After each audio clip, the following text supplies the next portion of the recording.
आज की इस रियल लाइफ स्टोरी को जो गर्लफ्रेंड और बॉयफ्रेंड का रिश्ता होता है ना, तो उस रिश्ते के अंदर इंक्लूड होने वाले मेंबर्स जरूर देखना और खासकर बॉयफ्रेंड्स जरूर देखना, जरूर से जरूर। तो चलिए शुरू करते हैं। Let's begin today's real life story start. तो आज की ये स्टोरी है रायसेन जिले की। तो रायसेन जिले के अंदर एक सुल्तानगंज नाम का थाना होता है। तो सुल्तानगंज थाने के अंडर में आने वाला एक गांव होता है राजाधार पडरिया।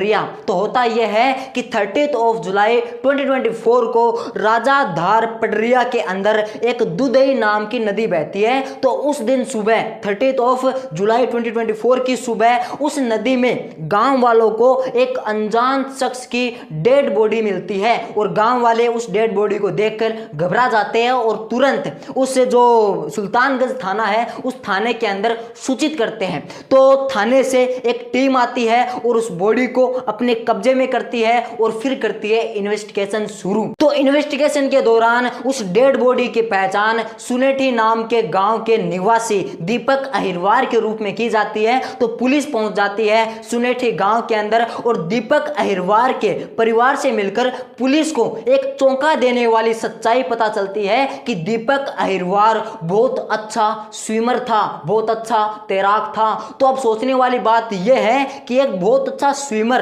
नदी में डूबकर तो नहीं मर सकता, ये एक नेचुरल डेथ तो नहीं हो सकती है। हालांकि उसकी लाश नदी में पाई गई थी तो यह तो साबित हो जाता है कि उसकी नेचुरल डेथ नहीं थी।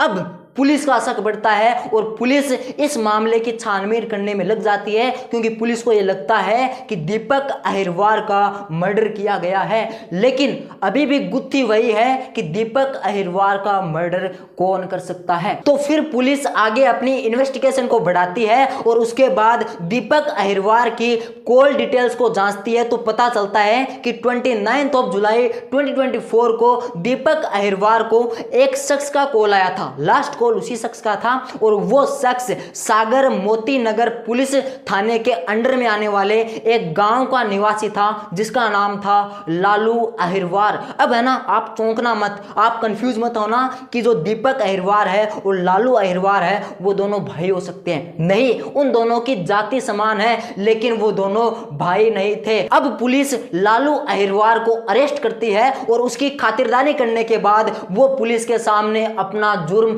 कबूल कर लेता है। क्यों? क्योंकि लास्ट कॉल उसी लालू अहिरवार के द्वारा दीपक अहिरवार को की गई थी। लेकिन अभी भी पुलिस को इसके पीछे की वजह जाननी बाकी थी। तो लालू अहिरवार पुलिस को पूछताछ के दौरान बताता है कि अभी 3 महीने पहले उसकी शादी हुई है और जब उसने शादी की फर्स्ट नाइट पर अपनी पत्नी से शारीरिक संबंध बनाए तो उसको पता चला कि उसकी पत्नी वर्जिन नहीं है, वो नॉन वर्जिन है, यानी उसकी वर्जिनिटी पहले किसी ने तोड़ दी है।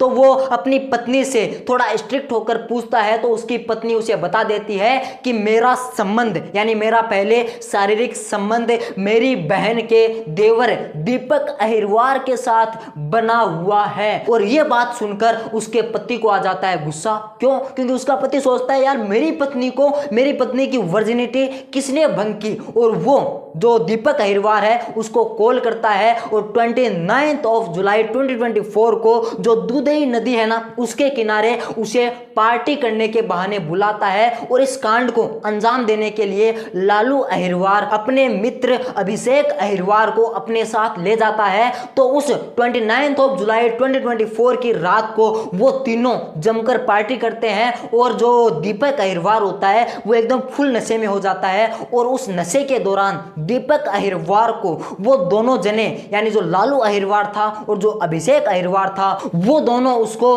दुधई नदी में डुबाकर उसकी हत्या कर देते हैं और उसकी लाश को उसी नदी में बहा देते हैं। लेकिन अब बात करते हैं कि इस स्टोरी से सीख क्या मिलती है। तो इस स्टोरी से सीख यही मिलती है कि जो ये गर्लफ्रेंड बॉयफ्रेंड है ना, ये जरा संभल जाओ। शादी से पहले ये जो रिश्ता है ना इसमें अपने शारीरिक संबंध मत बनाओ, वरना यदि आपकी गर्लफ्रेंड के किसी सनकी व्यक्ति के साथ शादी हो गई और उसको पता चल गया कि आपने उसकी पत्नी की वर्जिनिटी भंग की है, तो वो आपको टपका भी सकता है, बिल्कुल इसी कांड की तरह। तो जरा संभल जाइए गर्लफ्रेंड और बॉयफ्रेंड, अपने इस रिश्ते को है ना बनाना बंद कर दीजिए, वरना आपकी हालत भी वैसी होगी। तो चलिए आज के इस वीडियो के लिए बस इतना ही, और यदि आपको इस वीडियो से कुछ ना कुछ सीखने को मिला है तो आप इस वीडियो को शेयर कीजिए और अपने चैनल को सब्सक्राइब करना बिल्कुल भी मत भूलिएगा।